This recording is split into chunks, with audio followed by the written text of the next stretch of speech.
Good afternoon. All right. Today, in 2023, there's 8 billion people living on this planet. And we speak one or more of the 7,168 languages which are known to humanity. Actually, it might be a bit less because I was making a stat 2 weeks ago, and these languages tend to disappear very quickly, which is what I want to talk about, is that the prognosis is that by the end of this century, there'll be 11 billion people living on a planet, but speaking only half of the languages which are known today. And this is the positive prognosis. The more pessimistic one is that 80% of the languages which are known today will disappear because they'll be replaced by dominant languages in search of better education, inclusion, business opportunities. This, I think, it's clearly troubling because it takes millennia to develop languages, and they disappear within a lifetime, within a single generation. And with languages, we're not losing just translations, we're losing access to information.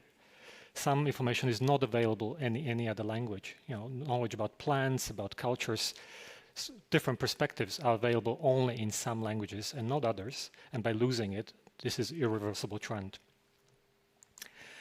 When we look at the endangered languages of the world, the ones which are most vulnerable ones are the ones which are lacking the digital infrastructure to support publishing in those languages for various reasons.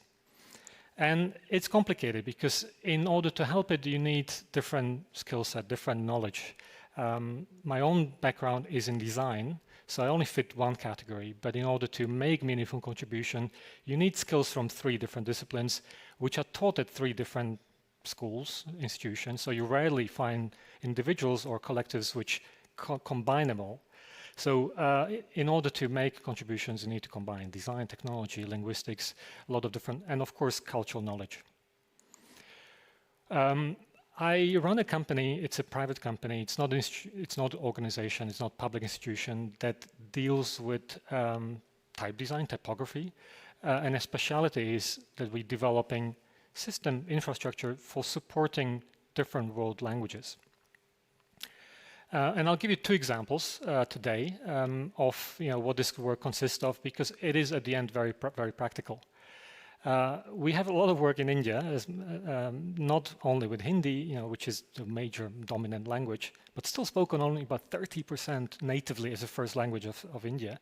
But there are a lot of small languages of India. Actually, no one knows how many languages there are in India, which is a really interesting fact. We work with 2. The one example I'm going to talk about is Santali, which is written using Old Chiki script, which is one of the nice examples of having its own writing script for its own language. So normally, Swedish is written with Latin, which is not, indigenous to this region. It's been imported with the spread of religion. But there are places in the world where there are different own indigenous writing languages, and they have their own matching scripts. And this is important for them because in the lack of geographic autonomy, these cultures, they have the graphic autonomy. They can visibly express themselves in their own ways, present their own identity. So they can not only speak the language, but in case of Santalis, they don't have to use Bengali script, which they used previously, but they use their own script to communicate and establish their identity. As you can imagine, to collect information, to make meaningful contribution, it's tricky because there are no books published. There are no Wikipedia articles about how to do this work. So the only way to do it is to do it with the community, which requires field trips, which requires a lot of time building trust and reaching out to people. We would do this, and it would take years of work, which would finally allow us to produce the work which I'll show at the end. This is tricky for the small languages, but even for the big ones, like a Devanagari is the writing script that is used to write Hindi, but it covers 100 other languages. And what is interesting is that there are different preferences in different regions by different demographics about the use of the same writing script. So if you look at old manuscripts, how people write by hands, you'll find, for example, very different forms of writing, I don't know, numeral 9 or letter A or, across different regions. which have to do with language reforms and different regional preferences. And again, you don't find this covered in books. I wish I could. If we would find this, we would just have all the answers.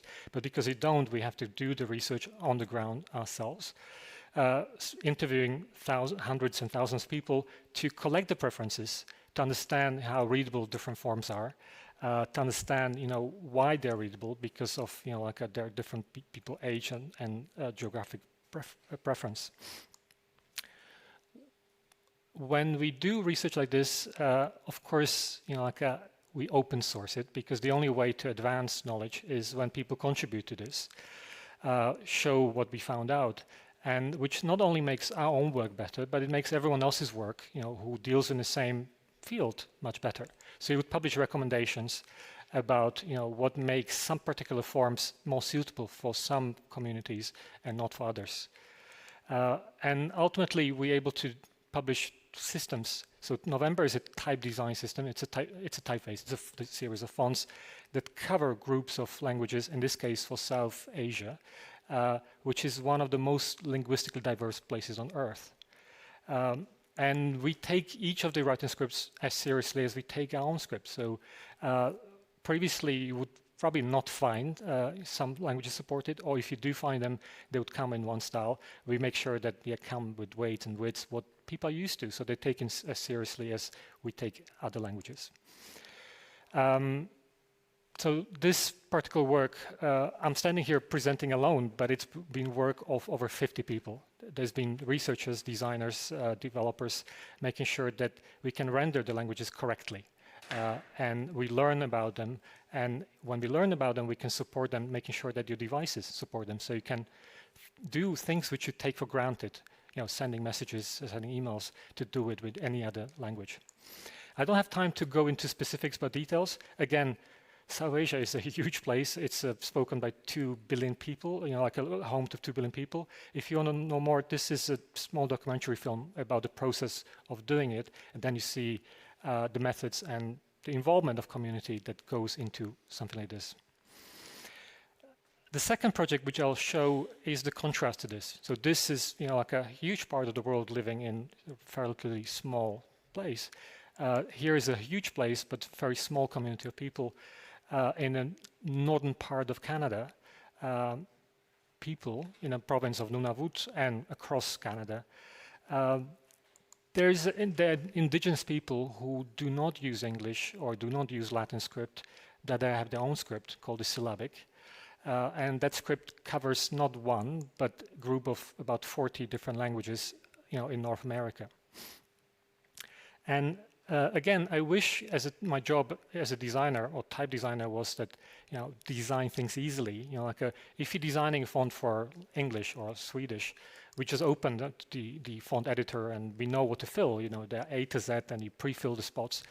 When you deal with languages such as, working with Syllabics, we don't know what to design for. We don't know what to do. There are certain standards which have been designed, in the 1980s, but they have been made incomplete because the work ignored some of the languages which are included in it. So it works for the Inuit languages, but it would not work for smaller languages like Natalik. And if you try to use it, you just get missing letters. So people from that communities, there are some sounds present in the language which was not included in the standards. And people could not write their names. So if they wanted to write their name, we would have to change the spelling in order to make it possible, which is not a great way to do it. We're not there that humans adapt to technologies. You hope that technology adapts to humans. The backbone of all this is Unicode. Unicode is the standard for digital communication, which is made by us, by humans. And the good thing about things which were made by humans is that we can change it. We don't have to, it's not fixed, it's not God-given. We made something and we can improve it. So when we come to situations when we see that people actually know how to write it, but we just cannot express it digitally, because there are people, this person, Nilawak, she's one of the language keepers for the community. She would explain to us exactly what needs to be done, except no one has listened previously. So we would work with her sketches to create digitalizations and push for reforms of these standards with these big companies which control the standards. And the good news is that this is possible.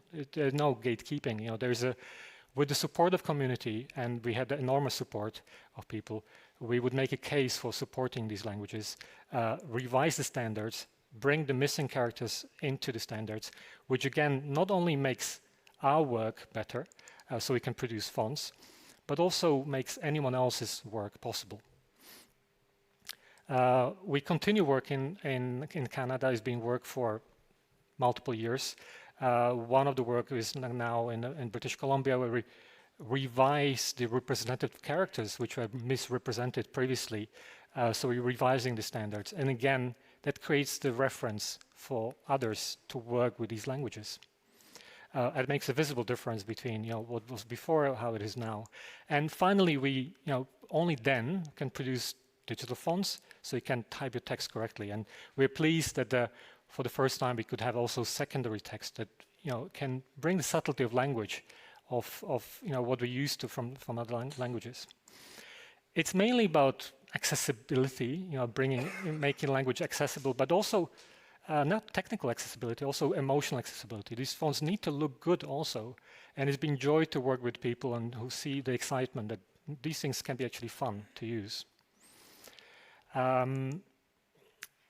Again, I don't have time to go into details.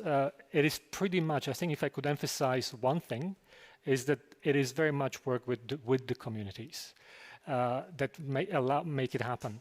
And that's why it is a very slow work, because you need to build trust of the community, because they have different experiences over time. And only when they see the dedication, you know, the motivations of us, why we do it, they can invest and can help us and help themselves to make it happen. So there's another documentary about the process of doing it. I'll conclude it. In short, you know, we are a design company, and I wish we could focus only on designing things. But in order to do our design work, we need to, you know, start with design, with research and documentations. Documentation is vital for these marginalized languages. And we need to open source it to make sure that there's a lot of validation, that people are included in that process. We also have to work, you know, reach out not just within the community, but also work with the big tech companies, with the Apples and Googles and Microsofts of the world, to make sure that they support it equally. And I wish, you know, there were governments who paid for this, but we do it on our own. And the work we do, our commercial projects, help to finance this work. So every time people buy, you know, fonts for supporting Swedish, they're paying a little part of this project that we do on our own.